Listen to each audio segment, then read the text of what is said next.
That day, I remember I was on my way to sign out. I was going to swipe my electronic badge when my boss takes me aside and says he needed a word with me.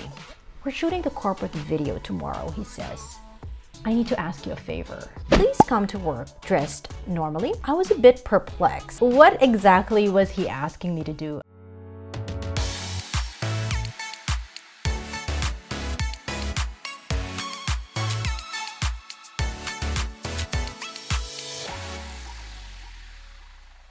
How do you deal with negative feedback? Better yet, have you ever had the chance to turn what might seem as negative feedback in the beginning to something very positive? Before I joined fashion and communication, I was in a very different industry. I was part of the ICT, that's Information Communication Technology, hired as a marketing assistant for the Philippines' very first purpose-built internet data center. Okay, so that day I remember I was on my way to sign out. I was going to swipe my electronic badge when my boss takes me aside and says he needed a word with me. "We're shooting the corporate video tomorrow," he says. "I need to ask you a favor. Please come to work dressed normally." I was a bit perplexed. What exactly was he asking me to do? I mean, I knew I had a penchant for skirts. I loved accessories. I still do. Okay, strappy sandals. But I didn't think my way of dressing stood out particularly. I've always thought of my style as something on the classic end. So all the time I felt like, I was blending in pretty well. He read my expression, so he felt like he had to explain further. He goes, like a more formal look, something that's appropriate because then this video is going to be shown to possible clients, to our stockholders. So, nothing strange. Now, if I delved right into my emotions that time, then things would have been different. But thankfully, I didn't. I wasn't aware of this framework yet, what I'm about to share with you, but this is actually how I ended up dealing with that feedback. First of all, know that the feedback is not a personal attack. And I knew that very well because I had a very good relationship with my boss. I knew he wasn't saying something to put me down. It wasn't a personal attack. He wasn't attacking my character. It was something meant to call out, how I got dressed, how I showed up to work.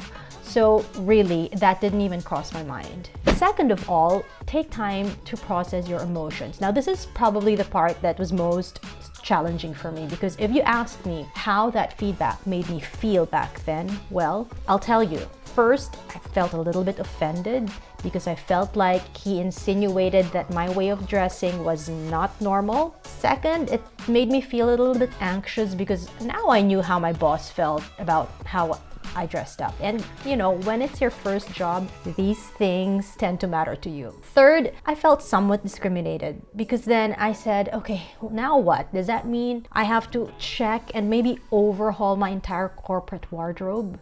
Thankfully, I let myself simmer for a while and let those emotions sit there until I could process them properly. Third, think of the critic's point of view. Again, I was in marketing. I knew that my boss had a very specific corporate image that he wanted to project. So what he was telling me was in alignment to that. We all needed to project a certain look. We all had to be consistent. So I knew exactly why he was telling me that. Fourth, understand whether that feedback is in fact constructive or destructive. Again, because I had this trust for my boss, I knew it was a very constructive feedback. He had our company's best interest in mind. He also had my best interest in mind because, if I had showed up the next day in an outfit that was, maybe not as acceptable, then I would have had to change, and he just saved everybody the time and the trouble by doing that. On a deeper level, though, that feedback of his actually made me think long and hard about why it was affecting me so much. And you know what? I derived 3 huge insights from that. First, that fashion was really a big part of me. It was affecting me so much because then it didn't just refer to what I would put on, but fashion has always been my part of expressing my identity. And that's one of the moments that made me realize that. Second, different industries just have different dress codes. And back then, the ICT industry in the Philippines was still on the traditional and the conservative end of things. So, that's why he had to point that out, because obviously I was not aware of that, at least not in that moment.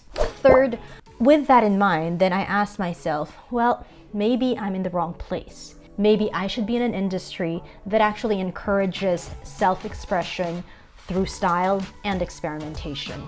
That's when I started thinking, maybe I need to move into fashion. So the next day I showed up, I wore a pair of blue slacks, a top with a white, clean, crisp top with collar, a pair of black pumps, classic pumps, so very, very traditional, very, very conservative. I delivered my lines well, my boss was happy, we were happy, it was a successful shoot for the company. What my boss didn't realize though was that inside of me, he had a knowing that I would eventually pursue and take action on. 2 years after that, I handed in my resignation and proceeded to join the country's premier fashion company. So there's another experience, and I hope you enjoyed this video. I look forward to seeing you again next week.